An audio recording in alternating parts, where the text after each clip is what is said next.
السلام علیکم ورحمۃ اللہ وبرکاتہ۔ آج ایک مرتبہ پھر انٹرنیشنل اسلامک ریسرچ سینٹر کے پلیٹفارم سے ہم آپ سے مخاطب ہیں۔ جس طرح سے پیوستہ ہمارا سلسلہ چل رہا ہے عشر ذی الحجہ کے حوالے سے، آپ کو دعوت دے رہے ہیں، ان کے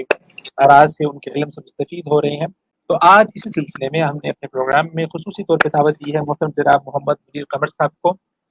جو کہ ماشاءاللہ اس وقت سعودی عرب الخبر سے ہمارے ساتھ جڑے ہوئے ہیں۔ وہاں پہ ان کی بہت زیادہ دعوتی سرگرمیاں ہیں، بہت زیادہ دعوتی مصروفیات ہیں، ایک بڑا نام ہے، بہت ساری کتابوں کے مصنف ہیں، ان کے لیکچرز، ان کے دروس آپ ہمارے انٹرنیشنل اسلامک ریسرچ سینٹر کے پیج پہ مختلف اوقات میں سنتے رہتے ہیں۔ تو آج ہم نے فضیلت الشیخ کو اپنے پروگرام میں خصوصی طور پہ دعوت دی ہے، وہ اس وقت لائیو ہمارے ساتھ یہاں پر موجود ہیں۔ ابھی فضیلت الشیخ انشاءاللہ العزیز عشر ذی الحجہ کے حوالے سے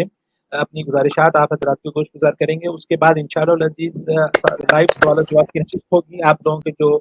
سوال ہیں آپ کمنٹس کے اندر لکھ سکتے ہیں، ہم آپ کے سوال بھی شامل کریں گے، شیخ صاحب کے ساتھ ڈسکشن بھی ہوگی، شیخ صاحب کے ساتھ تو شنید بھی ہوگی۔ تو فرسٹ آف آل شیخ صاحب میں آپ کو اپنے پروگرام میں خوش آمدید کہتا ہوں، بہت نوازش آپ نے اتنا خوشی وقت میں فرمایا۔ جی شیخ صاحب آپ بلا تمہید آپ ہمارے جو مناظرین ہیں ان کے ساتھ مخاطب ہوں، اور اس کے بعد پھر انشاءاللہ جو سوال جواب کی جو نشست ہے وہ ہم اس کو پھر کیری آن کرتے ہیں۔ ان الحمد للہ نحمده ونستعینه ونستغفره ونعوذ باللہ من شرور انفسنا ومن سیئات اعمالنا من يهده الله فلا مضل له ومن يضلل فلا هادي له واشهد ان لا اله الا الله وحده لا شريك له واشهد ان محمدا عبده ورسوله اما بعد فان خير الحديث كتاب الله وخير الهدي هدي محمد صلى الله عليه وسلم وشر الامور محدثاتها وكل محدثة بدعة وكل بدعة ضلالة وكل ضلالة في النار رب اشرح لي صدري ويسر لي امري واحلل عقدة من لساني يفقهوا قولي رب اعوذ بك من همزات الشياطين واعوذ بك رب ان يحضرون اعوذ بالله السميع العليم من الشيطان الرجيم بسم الله الرحمن الرحيم والفجر وليال عشر والشفع والوتر۔ ہر قسم کی تعریف و توصیف اور حمد و ثنا خالق کائنات مالک ارض و سما کے لیے ہے۔ وہ خالق و مالک جس نے ہمیں انگنت نعمتوں سے نواز رکھا ہے، اس نے ہمیں انسان بنایا اور انسانوں میں سے مسلمان بنایا، حضرت محمد رسول اللہ صلی اللہ علیہ وسلم کا امتی بنایا، اور ہمیں اس دین سے نوازا جو تمام ادیان سے اعلیٰ اور کامل و مکمل دین ہے، اور وہ ہے دین اسلام، جس کے بارے میں اللہ رب العزت نے قرآن کریم سورۃ المائدہ آیت نمبر 3 میں ارشاد فرمایا الیوم اکملت لکم دینکم واتممت علیکم نعمتی ورضیت لکم الاسلام دینا، کہ آج میں نے تمہارا دین مکمل کر دیا۔ دین اسلام کے مکمل ہونے کی شہادت اللہ رب العزت نے آسمان سے آج سے 1450 سال یعنی تقریباً 1.5 صدی پہلے اس تکمیل کی شہادت نازل فرمائی تھی۔ اور اس تکمیل کے بارے میں اگر یہ کہا جائے کہ اللہ رب العزت نے ہمیں زندگی گزارنے کے لیے چھوٹے سے چھوٹا اور بڑے سے بڑا کوئی بھی معاملہ ہو، اس کے لیے ہر طرح کی تعلیمات اللہ رب العزت نے ہمیں عطا فرمائی۔ اور اللہ رب العزت نے ہمیں یہ بھی بتایا ہے کہ سال کے مختلف مواقع، سال کے مختلف مہینے اور سال کے مختلف دن وہ جس کو چاہے وہ عظمت سے نواز دیتا ہے۔ مثلاً سال کے 4 مہینے ایسے ہیں جنہیں اللہ رب العزت نے حرمت والے مہینے قرار دیا ہے، جیسا کہ سورہ توبہ کی آیت نمبر 36 میں اللہ رب العزت نے ارشاد فرمایا ہے ان عدت الشہور عند اللہ 12 شہرا فی کتاب اللہ یوم خلق السماوات والارض منها 4 حرم۔ فرمایا کہ اللہ کے نزدیک مہینوں کی تعداد 12 ہے، اور یہ 12 تعداد کب سے ہے؟ سال کے 12 مہینے کب سے ہیں؟ یوم خلق السماوات والارض، جب اللہ رب العزت نے زمین و آسمان کو بنایا، تخلیق فرمائی، اور ان 12 مہینوں میں سے فرمایا منہا اربعۃ حرم، ان میں سے 4 مہینے حرمت والے ہیں۔ وہ 4 مہینے حرمت والے قرآن کریم میں تو مذکور نہیں ہے، کیونکہ قرآن کریم اصول کی کتاب ہے، اصول بتا دیا 12 مہینے ہیں، 4 حرمت والے ہیں، اور یہ ڈیوٹی ہمارے نبی حضرت محمد رسول اللہ صلی اللہ علیہ وسلم نے بہتر انداز سے ادا فرمائی کہ قرآن کریم کی آپ نے تفسیر فرما دی، اور نبی اکرم صلی اللہ علیہ وسلم نے ان 4 مہینوں کی تفصیل بیان کرتے ہوئے فرمایا ثلاث متوالیات، 3 مہینے مسلسل ہیں، اور وہ کون سے ہیں؟ وہ ہیں ذوالقعدہ، ذوالحجہ اور محرم، اور آگے فرمایا وَرَجَبُ مُضَر الَّذِي بَيْنَ جُمَادَ وَشَعْبَان، اور رجب کا مہینہ جو رجب مضر ایک قبیلے کی طرف منسوب رہا، فرمایا کہ وہ رجب بھی جو کہ جمادی ثانی یا جمادہ ثانیہ اور شعبان کے درمیان ہے۔ نبی اکرم صلی اللہ علیہ وسلم کی عادت مبارکہ تھی کہ آپ ایسا لفظ استعمال فرماتے، ایسا جملہ استعمال فرماتے جو سامنے والے کے دماغ میں فوری اتر جاتا، رچ بس جاتا۔ آپ نے جب رجب کی تعیین کرنا چاہا تو تعیین کرنے کے لیے آپ نے اس سے پہلا اس سے بعد والا دونوں مہینوں کا ذکر کر کے فرمایا الذی بین جمادہ و شعبان، رجب مضر جو کہ جمادہ ثانیہ یا جمادی ثانی جیسے ہمارے کہتے ہیں، اور شعبان کے درمیان والا مہینہ ہے۔ اور نبی صلی اللہ علیہ وسلم کی عادت مبارکہ اسی ایک جگہ پہ نہیں، متعدد ایسی احادیث ملتی ہیں جن سے پتہ چلتا ہے کہ آپ عوام کی زبان، جب آپ عوام سے مخاطب ہیں تو عوام کی زبان استعمال فرمایا کرتے تھے۔ اور وہ ایک اور حدیث سے بھی پتہ چلتا ہے، نبی اکرم صلی اللہ علیہ وسلم ارشاد فرماتے ہیں ان للہ اللہ کے اسماء حسنی، ان اللہ 99 اسما، اور آگے ساتھ ہی فرما دیا 100 الا واحدہ، اللہ کے 99 نام ہیں، اور 99 کہہ کے چھوڑ نہیں دیا کہ 99 شاید کسی کو پتہ چل سکے نہ چل سکے، کیونکہ بعض عرابی بھی ہوتے تھے، بدو بھی۔ آپ نے ساتھ ہی وضاحت فرما دی 100 الا واحدہ، ایک کم 100، اور یہ ایک کم 100 تو بڑا ہی آسان جملہ ہے، جسے عام لوگ بھی سمجھ سکتے ہیں، اور ہمارے یہاں یہ مروج ہے، ہمارے یہاں پاک و ہند میں بھی 1 کم 100، 10 کم 100، 5 کم 100، یعنی 100 لگا کے 5 1 2 کم کر دیں تو اس عدد کو سمجھنا آسان ہوتا ہے۔ نبی صلی اللہ علیہ وسلم بھی اسی طرح اپنے لوگوں کو سمجھایا کرتے تھے، فرمایا کہ اللہ کے 99 نام ہیں، 1 کم 100۔ یہاں رجب کے مہینے کی تعیین کرنے کے لیے فرمایا کہ رجب کا مہینہ بین جمادہ و شعبان جو کہ جمادہ ثانیہ اور شعبان کے درمیان ہے۔ ان 4 مہینوں کے بارے میں نبی اکرم صلی اللہ علیہ وسلم فرمایا کہ یہ ہیں اشہر حرم، جن کو اللہ رب العزت نے قرآن کریم میں فرمایا ہے منہا اربعۃ حرم، ان 12 مہینوں میں سے 4 مہینے حرمت والے ہیں۔ اور ان حرمت والے مہینوں میں سے اب ہم ذوالقعدہ، ذوالحجہ اور محرم حرمت والے مہینوں میں داخل ہو چکے ہیں، اور یہ مسلسل 3 مہینے حرمت والے مہینے رہیں گے، ذوالقعدہ، ذوالحجہ اور محرم۔ ان مہینوں میں ظاہر ہے کہ جب مہینے حرمت والے ہیں تو ان میں کیا گیا ہر کام بھی حرمت والا ہے، عزت والا ہے، فضیلت والا ہے۔ اور پھر خاص طور پر ان 3 مہینوں اور اس موسم حج کہہ لیں، موسم حج میں سے بالخصوص جو یہ 10 دن ہیں جو اب شروع ہو چکے ہیں، سعودی عرب، خلیج، پاکستان، انڈیا، بنگلہ دیش، ہر جگہ یہ شروع ہو چکے ہیں، اگرچہ 1 دن کے فرق کے ساتھ شروع ہوتے ہیں۔ یہ 10 دن بہت ہی فضیلت والے ہیں۔ ان 10 دنوں کے بارے میں نبی اکرم صلی اللہ علیہ وسلم نے ارشاد فرمایا ہے ما من ایام العمل الصالح فیہن احب الی اللہ تعالی من هذه الایام العشر، کوئی دن ایسا نہیں، ما من ایام یعنی پورے سال کے دنوں میں سے کوئی دن ایسا نہیں ہے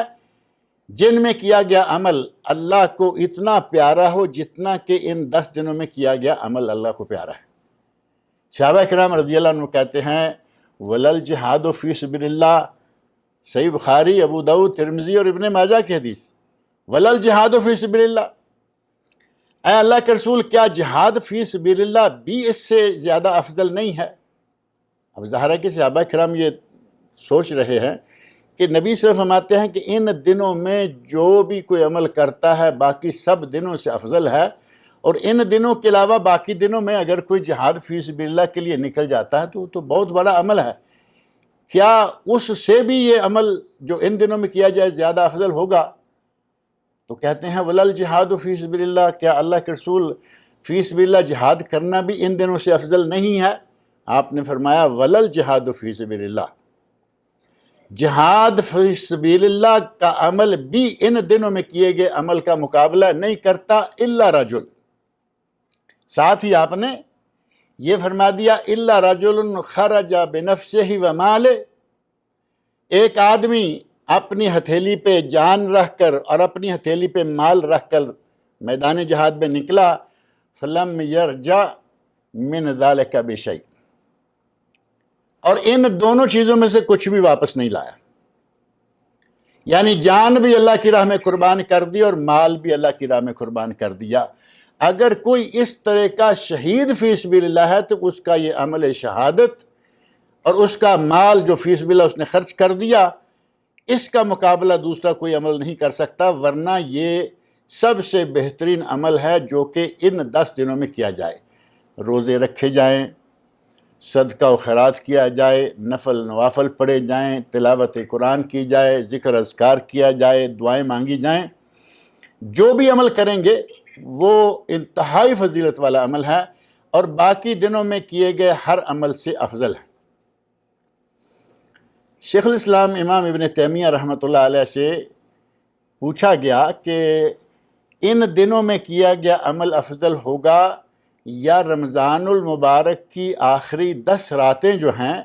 ان میں کیا گیا عمل افضل ہوگا؟ علامہ ابن تیمیہ رحمۃ اللہ نے فرمایا کہ دن یہ افضل ہیں جو ذو الحج کے 10 دن ہیں، لیکن راتیں وہ افضل ہیں جو کہ رمضان کی 10 راتیں ہیں، کیونکہ ان 10 راتوں میں سے ایک رات وہ ہے جس ایک رات کے بارے میں اللہ رب العزت نے قرآن کریم میں ارشاد فرمایا ہے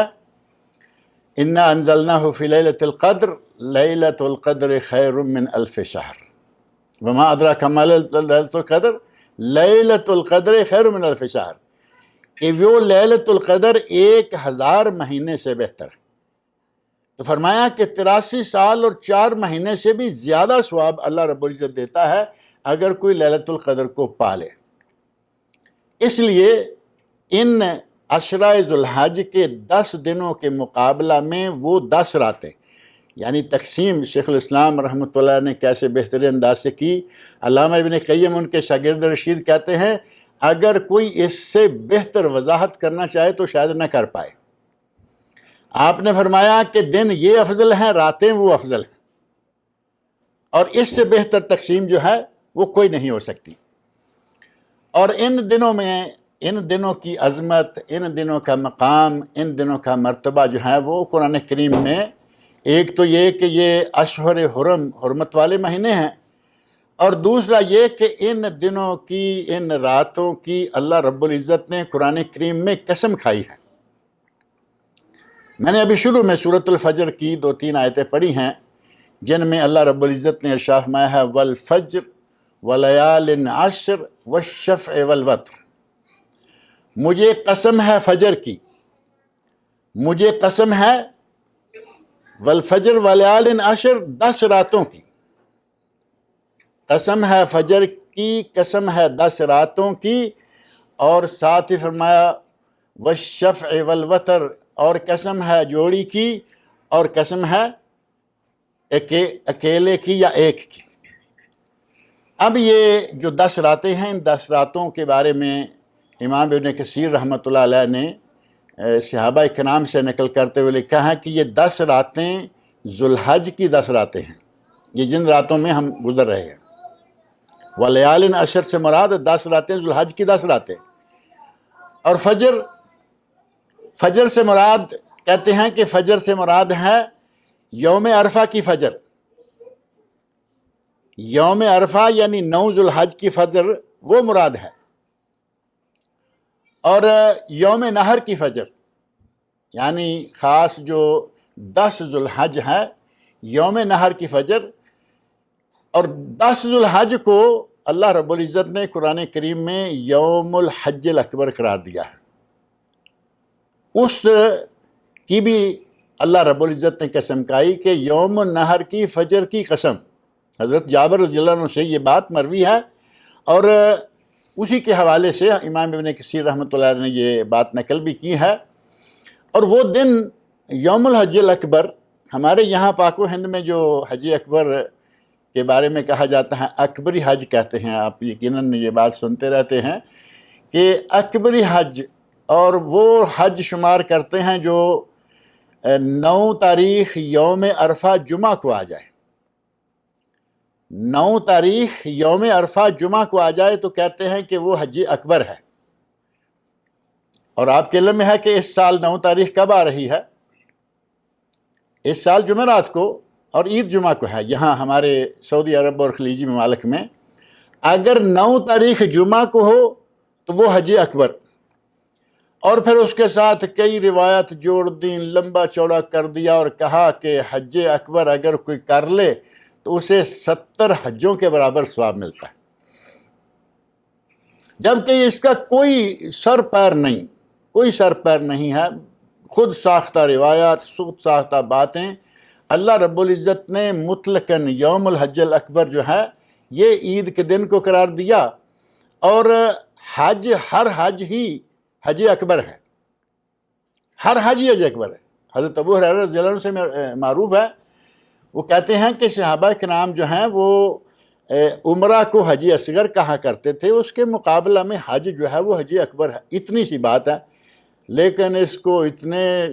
لمبا چوڑا کر دیا گیا، کہا کہ حج اکبر جمعہ کا دن یوم عرفہ 70 حجوں، اور بلکہ اس سے بھی زیادہ پتہ نہیں کتنے حجوں کا ثواب ان میں ہوتا ہے۔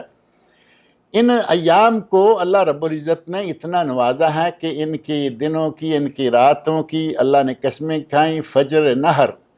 فجر یوم نحر عید والے دن 10 ذوالحج کی فجر کی قسم کھائی، اور ساتھ ہی والشفع والوتر، اس کے بارے میں فرمایا کہ شفع سے مراد کیا ہے اور وتر سے مراد کیا ہے۔ وتر اکائی ہوگی نا، جیسے وطر ہے، یہ وہی لفظ ہے اکائی، اور یہ اکائی ہے یوم عرفہ، 9 تاریخ یوم عرفہ یہ ہے وتر، اور شفع ہے 10 یوم الحج الاکبر یا یوم النحر یا یوم العید، عید قربان جو ہم کہتے ہیں۔ گویا کہ اللہ رب العزت نے دنوں کی، راتوں کی قسمیں کھائیں، اور اس جو کہا والوتر یوم عرفہ کی قسم، اللہ رب العزت نے یوم عرفہ کی قسم کھائی اور اس کا مقام اتنا بڑھا دیا۔ نبی اکرم صلی اللہ علیہ وسلم نے بھی اس یوم عرفہ کے مقام کے بارے میں ارشاد فرمایا نا، اگر کوئی روزہ رکھ لیتا ہے، صوم یوم عرفہ احتسب علی اللہ ان یکفر السنتین، نبی اکرم صلی اللہ علیہ وسلم ارشاد فرماتے ہیں کہ یوم عرفہ کا روزہ مجھے اللہ سے امید ہے کہ یہ 2 سالوں کا کفارہ ہو جائے گا۔ اگر کوئی آدمی ایک روزہ رکھتا ہے، 2 سالوں کا کفارہ، 2 سالوں کے گناہ معاف۔ اللہ رب العزت نے ہمارے لیے اجر و ثواب جمع کرنے کے بہت سارے وسائل اور بہت سارے ذرائع ہمیں بتائے ہیں۔ نبی اکرم صلی اللہ علیہ وسلم فرماتے ہیں اگر کوئی ایک دن کا روزہ یوم عاشوراء کا رکھتا ہے، اور وہ بھی قریب آ گیا، 10 محرم کو ایک روزہ رکھے تو پورے 1 سال کے گناہ معاف، اور اگر کوئی یوم عرفہ کا روزہ رکھ لیتا ہے 2 سالوں کے گناہ معاف۔ اللہ رب العزت نے کتنا نواز رکھا ہے ہمیں، اور یہ بات ذہن میں رہے کہ حجاج کرام کو یہ روزہ نہیں رکھنا چاہیے۔ حجاج کرام جو کہ 9 تاریخ کو میدان عرفات میں ہوں گے، انہیں روزہ نہیں رکھنا چاہیے، کیونکہ نبی اکرم صلی اللہ علیہ وسلم کی سنت نہیں ہے۔ نبی اکرم صلی اللہ علیہ وسلم نے اس دن روزہ نہیں رکھا ہوا تھا۔ اب اللہ کی تقسیم دیکھیں کہ جو آدمی حج پہ گیا ہوا ہے اس کے بارے میں صحیح حدیث، صحیح بخاری، صحیح مسلم وغیرہ کی حدیث میں موجود ہے، من حج فلم یرفس ولم یفسق رجع من ذنوبہ کیوم ولدتہ امہ۔ جو آدمی حج کرے، حج کے دوران فسق و فجور اور کسی طرح کے لہو و لعب کا شکار نہ ہو، کسی طرح کی شہوانی حرکت، شہوانی فعل اس سے سرزد نہ ہو، رجع من ذنوبہ کیوم ولدتہ امہ، وہ گناہوں سے پاک ہو کر اس طرح آتا ہے جس طرح کہ ماں کے پیٹ سے پہلے دن کا بچہ گناہوں سے پاک آتا ہے۔ اب یہ کن کے لیے ہے؟ جو میدان عرفات میں موجود ہیں، حج کر رہے ہیں۔ اور اللہ نے ان لوگوں کو محروم نہیں رکھا جو حج پہ نہیں ہیں لیکن آج کے دن زندہ ہے، تندرست ہیں اور روزے کی حالت میں ہے، تو فرمایا وہ اس دن کا روزہ رکھ لیں۔ حاجیوں کے ساری زندگی کے گناہ معاف، اور جو حج پہ نہیں ہیں ان کے کم از کم 2 سالوں کے گناہ معاف۔ ایک روزہ، یوم عرفہ کا ایک روزہ اور 2 سال کے گناہ معاف۔ اور نبی اکرم صلی اللہ علیہ وسلم کا جو ارشاد ہے کہ ان دنوں میں کیا گیا جو بھی عمل ہے اس کا مقابلہ دوسرا کوئی عمل نہیں کر سکتا، تو اس کا مطلب یہ ہوا کہ روزہ رکھنا چاہیے۔ اور یہ 1 سے لے کے حاجیوں کے لیے 1 سے لے کے 8 تاریخ تک 8 روزے رکھے جائیں، اور جو حاجی نہیں ہیں وہ 1 سے لے کے 9 تک، یعنی ذوالحج کی پہلی تاریخ سے لے کے یوم عرفہ تک روزے رکھے، 9 روزے۔ ان روزوں کا اجر و ثواب جو ہے وہ نبی صلی اللہ علیہ وسلم کے اس ارشاد سے معلوم ہو جاتا ہے کہ سال بھر کے روزوں سے افضل ترین روزے یہ ہیں۔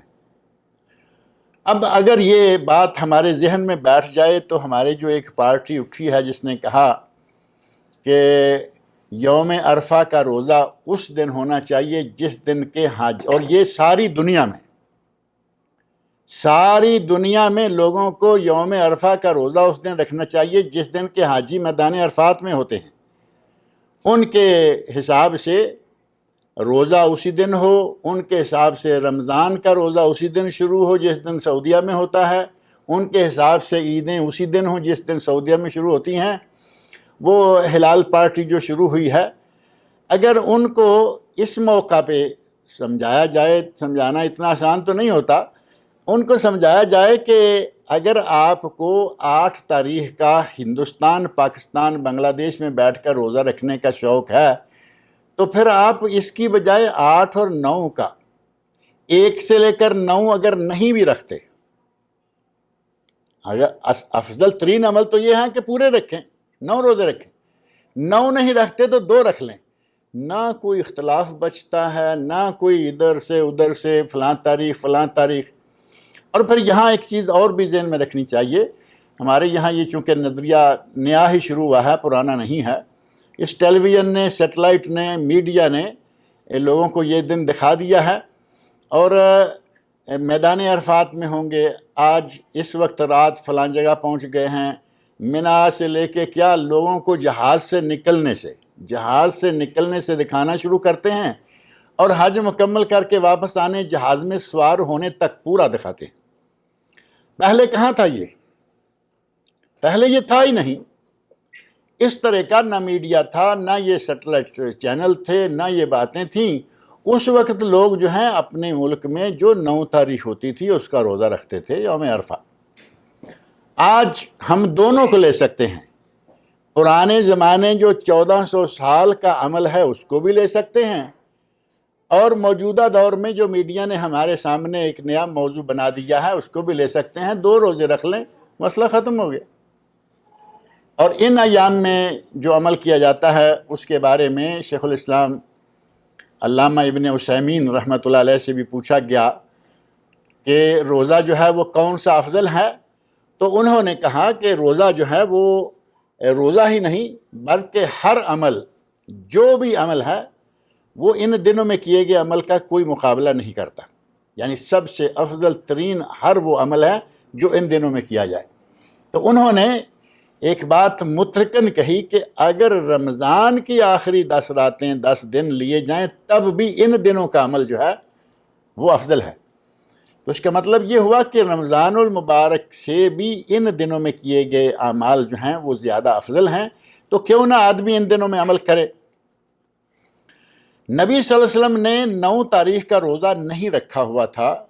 اور ہمارے یہاں ویسے کچھ عادتیں ہیں جو کام نبی صلی اللہ علیہ وسلم نے نہیں بھی کیے وہ ہم ضرور کرتے ہیں اپنے آپ کو متقی ثابت کرنے کے لیے۔ نبی صلی اللہ علیہ وسلم نے ساری عمر کبھی تہجد نہیں چھوڑی، لیکن لیلۃ المزدلفہ، لیلۃ الجمع، جو عرفات سے منا آنے کے لیے راستے میں مزدلفہ میں رات گزاری جاتی ہے، اس رات میں آپ نے، علامہ ابن قیم رحمۃ اللہ علیہ کی تحقیق ہے، اس رات میں آپ نے تہجد نہیں پڑھی، لیکن ہمارے یہاں آپ دیکھیں گے کہ وہاں لوگ تہجد پڑھ رہے ہوتے ہیں۔ نبی صلی اللہ علیہ وسلم نے یوم عرفہ کا روزہ نہیں رکھا، ہمارے لوگ روزہ رکھے ہوئے ہوتے ہیں۔ صحابہ کرام رضی اللہ عنہ میں یہ بات اٹھی، نبی صلی اللہ علیہ وسلم کا یوم عرفہ ذکر و دعا میں کچھ اس انداز سے گزر رہا تھا کہ آپ، اگر یہ کہا جائے کہ آپ کو کھانے پینے کا ہوش نہیں تھا، بلکہ مسلسل ذکر اور دعا میں مصروف رہتے۔ ہمارے یہاں تو یہ ایسا نہیں ہوتا نا، ہم حاجیوں کو دیکھتے ہیں وہاں ماشاءاللہ آئس کریموں کی لائنیں لگی ہوئی ہیں، کھانے رنگا رنگ، صبح فجر سے لے کے ناشتے، اور پتہ نہیں چلتا کہ ہم اس وقت عرفات میں ہیں یا اپنے کسی گھر کے یا 5 اسٹار ہوٹل میں بیٹھے ہیں۔ آج تو الحمدللہ یہ حالات ایسے بن گئے، نبی صلی اللہ علیہ وسلم کے لیے کسی چیز کی کوئی کمی نہیں تھی، لیکن آپ نے وہ دن اس طرح عبادت میں گزارا، اس طرح ذکر و دعا میں گزارا کہ صحابہ کو یہ لگا کہ شاید آپ روزے سے ہیں۔ آپس میں یہ باتیں شروع ہو گئیں کہ آپ روزے سے ہیں۔ ام الفضل رضی اللہ عنہ، جو کہ حضرت عباس رضی اللہ عنہ کی بیوی ہیں، نبی صلی اللہ علیہ وسلم کی چچی ہیں، انہوں نے دودھ کا پیالہ لیا، انتہائی حکمت کے ساتھ صحابہ کرام میں چیمیں گویاں جو ہو رہی تو ان کو ختم کرنے کے لیے دودھ کا پیالہ لیا، نبی صلی اللہ علیہ وسلم کی خدمت میں پیش کیا۔ فَشَرِبَ وَهُوَ يَخْطُبُ، نبی اکرم صلی اللہ علیہ وسلم نے وہ پیالہ لیا اور اس کا دودھ پی لیا، اور آپ وَهُوَ يَخْطُبُ النَّاسَ بِعَرَفَةٍ، آپ اس وقت لوگوں سے خطاب کر رہے تھے، خطاب کے دوران پیالہ لے کے دودھ کا پی لیا، یہ نہیں کہا کہ رکھ دیں خطاب مکمل کر لیں، لوگوں کا شک دور کر دیا فوری طور پر کہ خطبہ روک کر آپ نے دودھ پی لیا، دودھ نوش فرمایا، جس سے پتہ چلتا ہے کہ وہاں خاص طور پر عرفہ کے میدان میں، میدان عرفات میں حاجیوں کو روزہ نہیں رکھنا چاہیے، اگر وہ رکھیں تو 1 سے لے کے 8 تک رکھتے جائیں۔ باہر والے لوگوں کے لیے اللہ نے 2 سال کا انتظام کر دیا، ان کو یہ انتظام جو ہے لینا چاہیے۔ حتیٰ کہ ایک روایت بھی ہے اس سلسلہ میں نبی اکرم صلی اللہ علیہ وسلم سے، جس میں ہے نہا رسول اللہ صلی اللہ علیہ وسلم عن یوم صوم عرفہ، لیکن اس روایت پر کلام کیا گیا ہے، متکلم فی ہے، لیکن صحیح بخاری مسلم کے حدیث میں جب یہ بات موجود ہے کہ آپ نے روزہ نہیں رکھا ہوا تھا تو یہی سنت ہے۔ باقی رہا ان ایام میں یوم نحر کا مقام اور اس کی جو فضیلت ہے، باقی دنوں کی جو فضیلت اور مقام ہے، اس سلسلہ میں اللہ رب العزت نے ان ایام میں جو عبادتیں رکھی ہیں وہ بھی واضح ہیں۔ حج ان ایام میں، انہی 10 دنوں کے اندر، اور عید، قربانیاں، وہ ہدی ہو حاجیوں کی یا اضحیہ ہماری قربانیاں جو گھروں میں ہوتی ہیں وہ ہوں، وہ بھی ان دنوں میں، گویا کہ صدقات، زکوٰۃ، نماز، روزے، ساری قسم کی عبادتیں، اور ہر عبادت افضل ترین درجے تک وہ ان دنوں کی عبادتیں پہنچ جاتی ہیں۔ تو یہ ان دنوں کا مقام اور مرتبہ ہے جو کہ بہت ہی بڑا ہے، حاجیوں کے لیے جو حج پہ ہوتے ہیں ان کے لیے بھی، اور جو حج پہ نہیں گئے ہوتے ان کے لیے بھی۔ ہمیں چاہیے کہ ہمارے ابھی کافی دن باقی ہیں الحمدللہ، ان دنوں میں جتنا ہو سکے زیادہ سے زیادہ ذکر و دعا، عبادت اور تلاوت قرآن، اور جو کچھ کسی کے بس میں ہے، صدقات، خیرات، اور قربانی کا وقت آئے گا جو حج پہ نہیں ہیں وہ بھی قربانیاں پہلے بھی لوگ کرتے ہیں، اب بھی کریں، اللہ رب العزت مجھے اور آپ سب لوگوں کو نیک عمل کی توفیق عطا فرمائے.